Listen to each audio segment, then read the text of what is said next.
So today we're playing Project Trackday because they just released a very nice update that includes the Silverstone track, and they also added a livery to the GP2 car that I really like. Also, I'm gonna be talking about the future updates coming to Project Trackday in a little bit, so if you just want to skip to that, you can check the timeline for the chapters. But here is the livery that I like. The O-Drive GP2 car, they won the championship in the Project Trackday League, and they actually got delivered in-game. If you don't know what O-Drive is, it's basically a knockoff Pro Drive because of copyright. Of course, if you didn't know, I own an Ion F1 team called Pro Drive because I'm partners with someone called Water, and he actually owns teams in other leagues, and this is one of them, and it's called O-Drive because of that. And the Ion F1 team was gonna be called O-Drive as well, but people complained too much about it, so we decided to call it Overdrive instead. But this is the Silverstone track. As you can see, I have a slight problem with it. Like, the track is very nice. It looks very big because this car is super small. In a normal F1 car, it would look normal. But as you might have noticed already, I don't know if you can notice it, but definitely when you drive, you're gonna notice it. There is so many bumps on this track. This track is very bumpy. This is a studio track, and there is a bug in studio where you just load up studio, and sometimes it might move like bricks on your map, and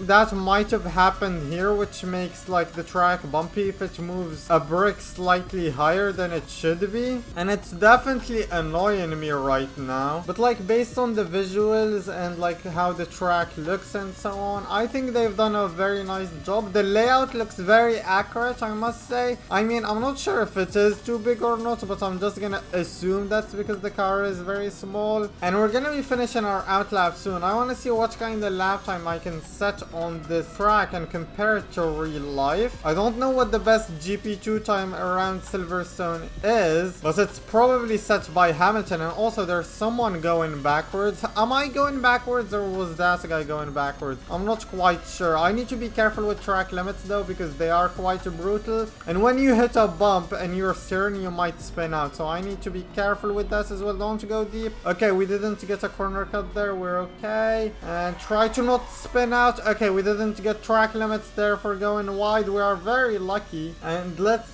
just try to have a clean lap. That's all I wish for. You can see the little things sticking out of the track. I don't know, it depends on the video quality, but there are like little things sticking out on track right there. I set a green sector, it's not quite a purple sector, and I'm sliding a little bit, and I invalidate my stupid lap. Oh my goodness. I went on the throttle quite early on, and I just stayed on the throttle because I didn't want to lose any exit speed, and that definitely didn't pay off. So the fastest time around Silverstone in a GP2 car is a 1:38.2 in qualifying in 2016. I don't know if that is the record or if it's even this layout, but I'm just gonna be aiming for a 1:38 or a 1:39 to know if I'm quick or not. And I'm not gonna lie, this track is very hard as I invalidate this lap again. But while we're trying to set a lap, let's actually talk about what's coming next in this game. They've actually leaked a race mode a very long time ago, a few months ago actually, or a month ago, I'm not quite sure when, but they leaked a race lobby system which looks very cool, very clean as well. I must say, it must be the cleanest one we've had on Roblox, similar to the Project Apex one in a way, but it looks slightly cleaner. I'm not sure if it's gonna work better or worse though. I need to test it first. They've also had a few sneak peeks of what it looks like in-game when you're racing, and you can see the little UI on top, and also on the leaderboard, instead of showing a gap that shows the time gap, it shows you the percentage you have completed of the lap. And I guess that's just because it was too hard to do time gaps, because I know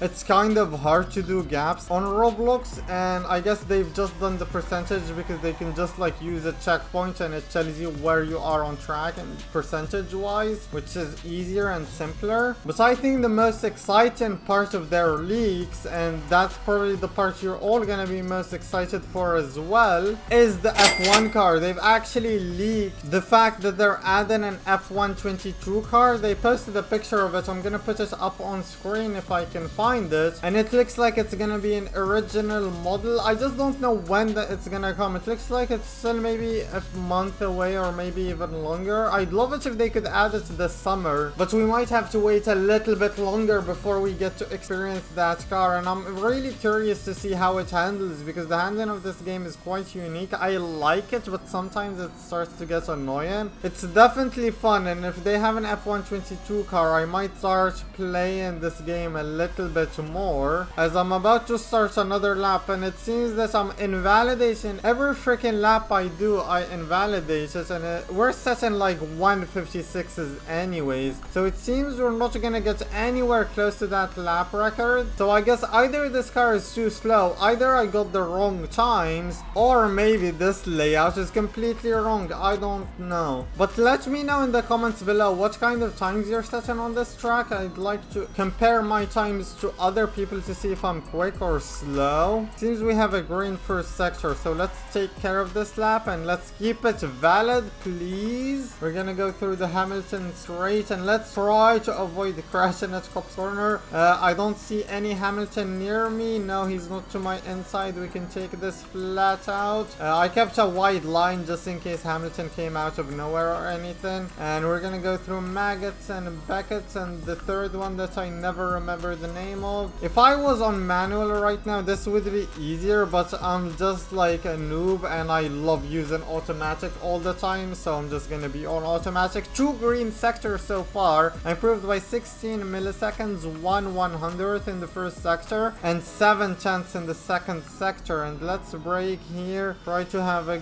good line, good exit, very nice. There's a couple of cars ahead of me, I hope they don't distract me. Brake around here, ooh, touch the apex, very nice. And we're about to finish the lap, and that's gonna give us a 154.029, and we get almost 2k XP with that, so I'm quite happy with that lap. But where does that put us on the leaderboard? This guy in the LMP18 2014 Porsche 919 hybrid did a 150.9, about 4 seconds quicker, or 3 seconds quicker actually, so I'm guessing this car is quicker. I'm just trying to cope very hard here. You can see 4 people using the same car as me are all slower than me, so that must mean I'm like the greatest GP2 driver there ever is. But yeah, that's basically all there is to check out in this update. It's not really a big update, but the next one, if it's the one that includes race mode and the F1 2022 car, it's definitely gonna be worth checking out, and I honestly can't wait for more games with